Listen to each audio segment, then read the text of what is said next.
बड़ा अच्छा दिया है। कौन सा? तो धक धक रे जिया रे धक धक,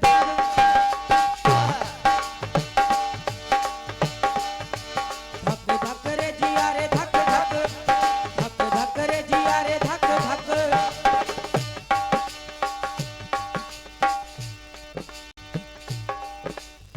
मैं तो ये सोच रही थी क्या?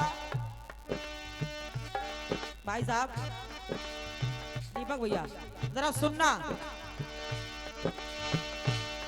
कहाँ लाया मेरा यार पहाड़ों में,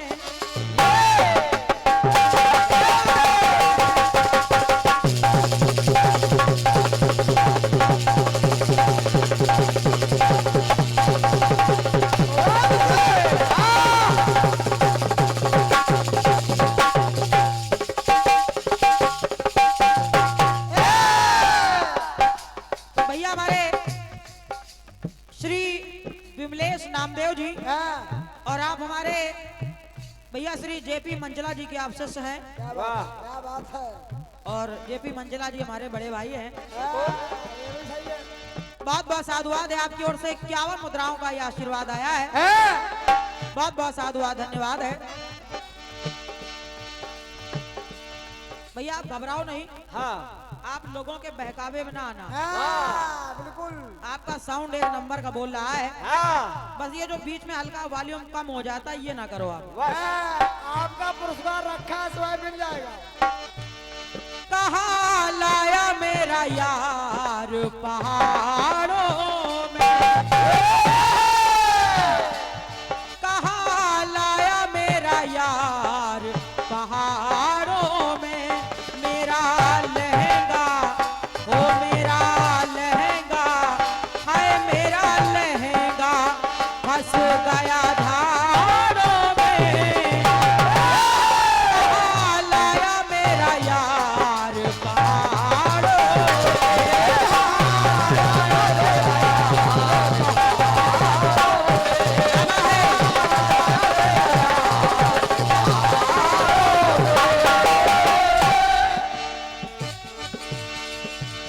बढ़िया बात आई है। बहुत बढ़िया।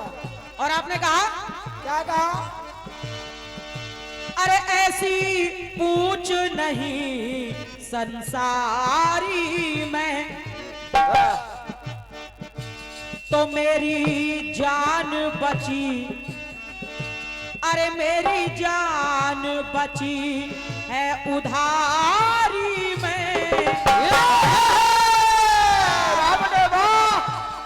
मेरी जान बची है उधारी में।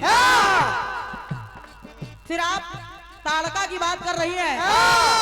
ताड़का तो आपने लाइन डाली है क्या? तेरी अटकी है, तेरी अटकी है जान उधारी में।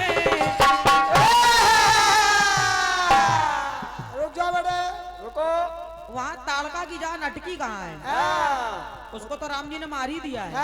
वो तो निपट गई। ताड़का निपट गई। उसकी जान कहाँ अटकी है? बताओ। सीटी बंद करिए भैया। ताड़का को राम जी ने मार दिया। और जो महाराज दशरथ ने ताड़का को वरदान दिया था कि तुम अयोध्या की गद्दी पर 14 वर्षों तक राज करोगी, तो वो वरदान पूरा करने के लिए भगवान श्री राम ने ताड़का को मारा। ताड़का को मारा। जब ताड़का मर गई, विश्वकर्मा जी आए। भगवान विश्वकर्मा जी ने ताड़का के कूल्हे की हड्डियों से खड़ाऊं का निर्माण कर दिया। समझो। वही खड़ाऊं पहन करके महाराज भगवान श्री राम वनवास चले गए। भैया इतनी ज्यादा थोड़ी। अरे राम, ये जो बगल में कोरस वाला माइक है इसको थोड़ा कम कर दो। यही बोल रहा है। इसको जमा करे और नगर पालिका में।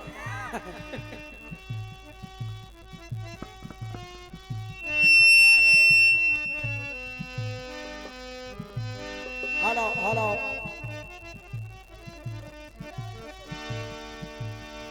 भगवान जिन खड़ाऊं को पहन करके वनवास गए, वो ताड़का के कूल्हे की हड्डियों से ही बनी हुई थी। और का? भरत जी जब मनाने पहुंचे तो भगवान ने वही खड़ाऊ उतार करके भरत जी को दे दी। जिनको भरत जी लाए और उन्हीं खड़ाऊओं को उन्होंने सिंहासन पे लाके रख दिया। जब तक भगवान राम अयोध्या नहीं गए तब तक उन खड़ाऊओं के दिशा निर्देशन में अयोध्या का राजकाज चलता रहा। इसीलिए इस प्रकार महाराज दशरथ के उस वचन को पूरा करवाया भगवान राम ने। वहां जान अटकी कहां, वो तो जान चली ही गई उनकी। और का लेकिन बहन जी आप गुस्सा ना होना, क्योंकि आप थोड़ा जल्दी नाराज हो जाती है। जी बहुत जल्दी गुस्सा हो जाती है। इसमें गलती आपकी नहीं है, हम तो लिखने वालों के लिए बोल रहे हैं। अब आपने उधारी की बात की है तो आइए मैं प्रयास कर रही हूं कि कोई बात उधारी की ही आ जाए।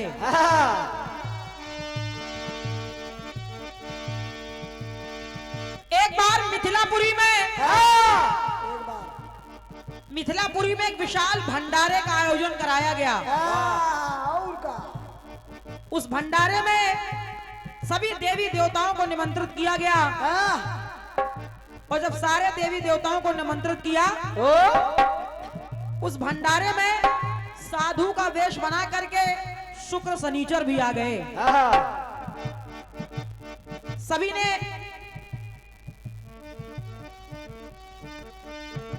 अच्छा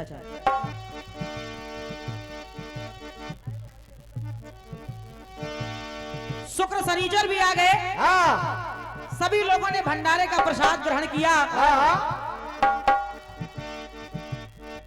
जैसे ही शुक्र शनिचर भोजन ग्रहण करने बैठे वो तो खाते ही जा रहे हैं, खाते ही जा रहे हैं, खाते ही जा रहे हैं। इधर देखा कि भंडारा खाली होने लगा। माता जानकी ने देखा आखिर ये दो साधु हैं कौन। और जब सीता मैया ने उनको देखा तो माता समझ गई।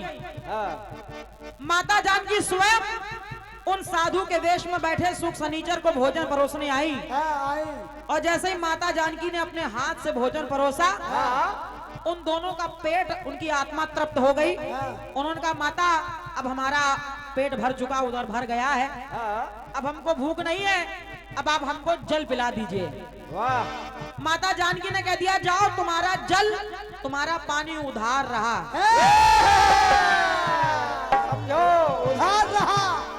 उधार रहा, हम तुमको जल अभी नहीं पिलाएंगे, तुम्हारी प्यास अभी शांत नहीं होगी, ये जल तुम्हारा उधार रहेगा। देखिए होता क्या है।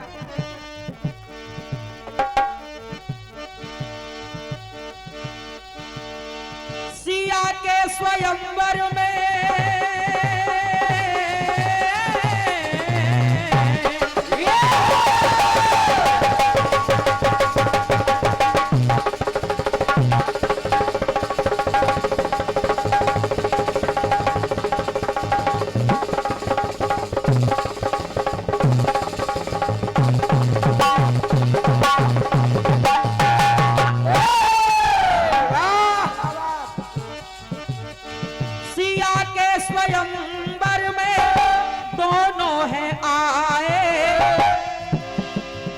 छक करके भोजन दोनों ने खाए।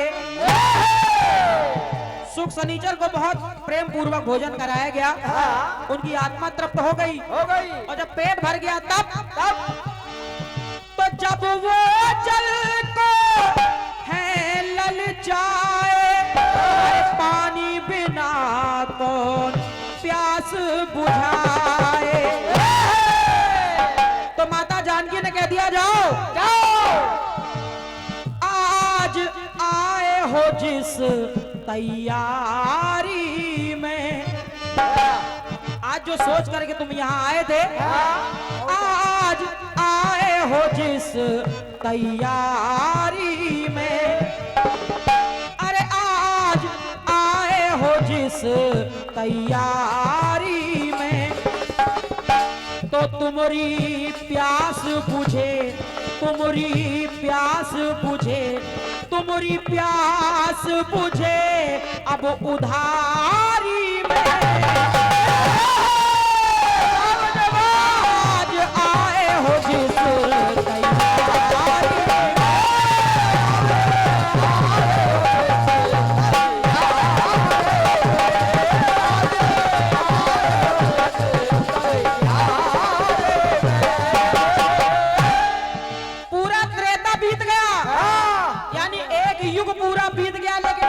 प्यास अभी शांत नहीं हुई। और का यानी उनका जल पीना अभी उधार है। हाँ अब उनका ये जल उधार पूरा कब हो रहा है, जरा देखें आप। देखिए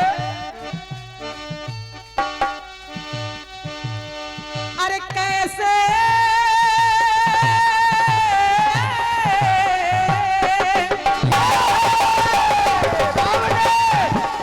वाह भाई वाह, क्या बात है मास्टर, बहुत सुंदर।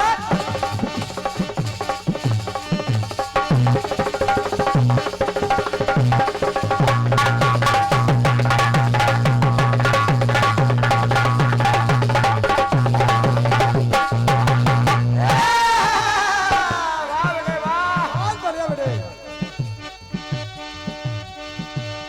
ध्यान दीजिएगा, सुनना जरा। तो द्वापर में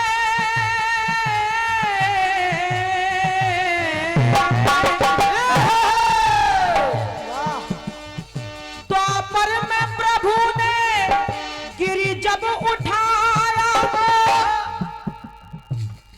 विकट वर्षा हो रही है, सारा बरसाना ब्रजधाम बहा जा रहा है, सारे ब्रजवासी परेशान हो रहे हैं। वाह आखिर इतना जल कैसे? ऐसे क्योंकि इंद्र देवता कुपित हो गए, उनकी पूजा ना करके गोवर्धन की पूजा कर रहे हैं लोग। और इतना जल बरसाया, इतना जल बरसाया, तो वही भगवान श्री राम के अवतार भगवान कन्हैया, उन्होंने आदेश दे दिया सूक और शनिचर को कि जितना भी पानी धरती पर आ रहा है, अगर ये सारा जल धरती पर रहेगा तो सारा ब्रजधाम ही समाप्त हो जाएगा, इस पृथ्वी पर तो प्रलय आ जाएगी।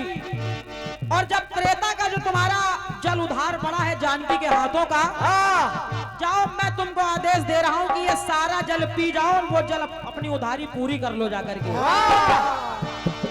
तो कहा क्या क्या बेटे, कि प्रभु ने गिरी को जब है उठाया, तो सारा जल तब देखो पिलाया।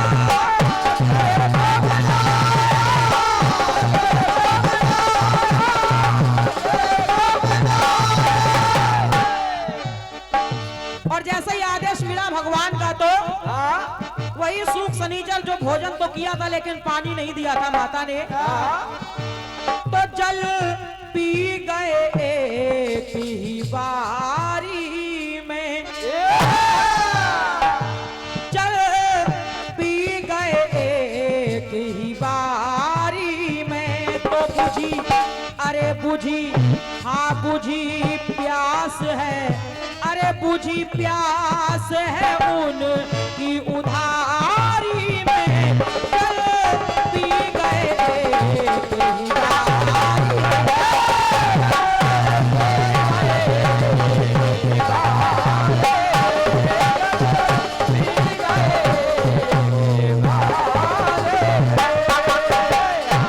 के जल पी गए एक ही बारी में, तो बुझी प्यास है, अरे बुझी प्यास है देखो उधारी में।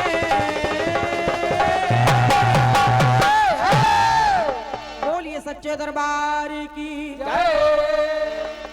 धन्यवाद है, बहुत बहुत साधुवाद है आपकी तालियों के लिए। आइए पुनः समय ज्यादा ना लेते हुए फिर एक गीत आप सभी की सेवा में, और बहन जी आपकी सेवा में सुनना जरा सा।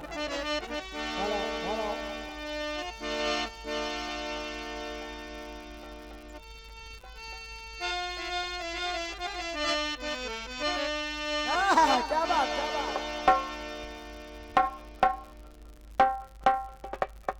एक गाना खूब बज रहा है, बस तो रहा है। और देखिए इसको भी फिल्मी दुनिया वाले नहीं गा रहे हैं। कौन गा रहा है फिर?